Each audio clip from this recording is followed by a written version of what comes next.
फिर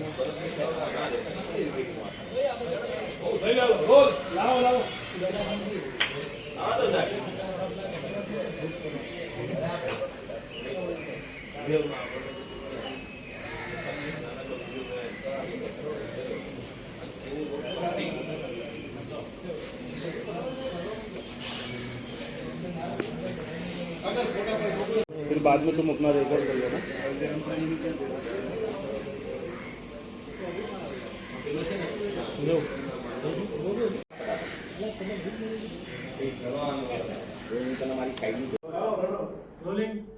નરોડામાં એક મર્ડર થયું હતું, તો બનાવવા તો કોનું મર્ડર થયું તો આરોપીની ધરપકડ કોણ છે, ક્યાંથી ધરપકડ કરવામાં આવી, કેટલા સમયથી આખું ઓપરેશન ચાલી રહ્યું? 30/9/2022 રોજ નરોડા પોલીસ સ્ટેશનમાં એક હત્યાનો ગુનો નોંધવામાં આવેલો હતો અને જે ફરિયાદી જે છે અમૃતભાઈ ડામોર, એમની ફરિયાદ મુજબ એમના પત્ની મધુબેનની કોઈ વ્યક્તિએ ગળું દબાવીને હત્યા કરેલાની ફરિયાદ નોંધાવેલી હતી। આ ગુનાના કામે કેટલાક સમયથી ક્રાઇમ બ્રાન્ચની ટીમ કામ કરી રહી હતી, કારણ કે છેલ્લા કેટલાક સમયથી અમદાવાદ શહેરમાં બનેલા ગંભીર પ્રકારના ગુનાઓ કે જે વણ ઉકેલાયેલ છે એ ગુનાઓ શોધવાની એક પ્રકારની ઝુંબેશ ચાલી રહેલી છે અને એના ભાગરૂપે જેટલા પણ વન ઉકેલાયેલ ગુના છે, ખૂનની કોશિશના કે મોટી લૂંટધાડના, એ ગુનાઓ શોધવાની પ્રક્રિયા હાલ ચાલી રહેલી છે। એ પૈકી આ ગુનામાં એક આરોપીને ઓરિસ્સા સોનપુર ખાતેથી પકડવામાં આવેલો છે।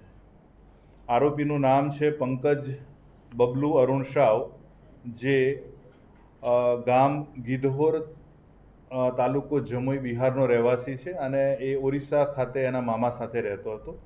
આ ગુનાની જે વિગત છે મુજબ એવું છે કે મૃતક મધુબેન તથા એમના પતિ અમૃતભાઈ તથા હાલમાં જેની ધરપકડ કરવામાં આવેલી છે આરોપી પંકજ, ત્રણેય સાથે અર્ચિત ઓર્ગેનિક્સ લિમિટેડ જે કંપની છે નરોડા ખાતેની, ત્યાં 3 જણા નોકરીએ હતા અને જે પંકજ જે છે એને આ 3 સાથે પરિચય થયેલો અને જમવાની તકલીફ હોવાના કારણે એણે અમૃતભાઈ સાથે વાત કરેલી કે મારે જમવાની બહુ તકલીફ છે, એટલે પછી એમણે આ પતિ પત્ની બંને એને પોતાના ત્યાં જમવા માટેનું દર મહિને 2500 રૂપિયા આપી અને જમવાનું નક્કી કરેલું। એટલે રોજ સવાર સાંજ બંને ટાઈમ પંકજ એમના ઘરે જમવા જતો હતો। આ 1 વર્ષના સમયગાળા દરમિયાન આ જે એમનો સંબંધ રહ્યો, ત્યાં સુધીમાં મધુબેન અને પંકજ સાથેના એમના સંબંધો વિકસ્યા હતા અને એના કારણે એકવાર અમૃતભાઈ જે છે એ મધુબેન અને પંકજને એક સાથે જોઈ ગયેલા અને એના કારણે એને ત્યાંથી આવતો બંધ કરી દીધેલો। આ બનાવ પછી પંકજ પોતાના ગામ બિહાર ખાતે જતો રહેલો અને ત્યાં એની બહેનના લગ્ન હતા। એ લગ્ન બાદ એની પોતાની સગાઈ થયેલી। પંકજની સગાઈ થયેલી છે એની જાણ મધુબેનને થતાં મધુબેને એને ખૂબ જ દબાણ કરેલું કે તું પરત અમદાવાદ આવી જા અને આપણે ભાગી જઈને લગ્ન કરી લઈએ। પંકજ ત્યાંથી પાછો આવે છે અને પાછો આવવા માટે એને જરૂરી જે નાણાં છે 2000 રૂપિયા મધુબેન મોકલી આપે છે। આ જે પંકજના અહીંયા આવ્યા પછી પંકજ ત્યાંની પોતાની સગાઈ તોડી નાખે છે અને અમદાવાદ આવે છે। અમદાવાદ આવ્યા બાદ એ મધુબેનને કહે છે કે આપણે લગ્ન કરીને ભાગી જઈએ, પરંતુ મધુબેનને એમના પોતાના પણ 2 બાળકો છે, એટલે 1-2 મહિના સુધી એ કોઈને કોઈ બહાના હેઠળ લગ્નની ભાગી જવાની જે એમનું નક્કી કરેલું હતું એ ટાળતા હતા।